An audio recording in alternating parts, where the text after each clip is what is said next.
બે દિવસ અગાઉ પાલિકાના હોદ્દેદાર અને પત્રકાર વચ્ચે થયેલી બબાલને લઈને ગતરોજ યોજાયેલી સ્થાયી સભ્યોની બેઠકમાં વોર્ડ 13ના કોર્પોરેટર જાગૃતિબેન કાકા ઊંચા અવાજે ખૂબ જ જોરથી તેઓએ રજૂઆત કરી હતી. સાંભળો શું કહી રહ્યા છે કોર્પોરેટર જાગૃતિબેન કાકા. તો પેપર ખોટું પેપર ઉપર તમે કેસ કરો તો ખોટું કરો. મારો પ્રશ્ન છે ઈડીસી અહીંયા ગાડી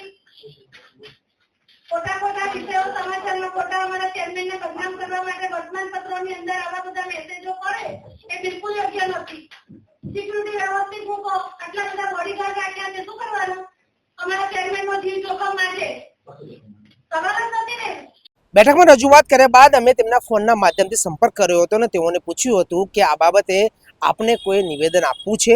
ત્યારે તેઓએ કોર્પોરેટર સુર બદલાયા હતા અને તેઓએ કહ્યું હતું કે ના, આ બાબતે મારે કોઈ નિવેદન નથી આપવું અને હું આવું બોલી જ નથી, અને જેને કેસ કરવો હોય તે કરે તેવું કોર્પોરેટર જાગૃતિબેન કાકા કહી રહ્યા હતા. પણ હવે તેઓએ રજૂઆત પણ કરી હતી કે આ સમગ્ર મામલે સિક્યુરિટી પણ ચેન્જ થવી જોઈએ.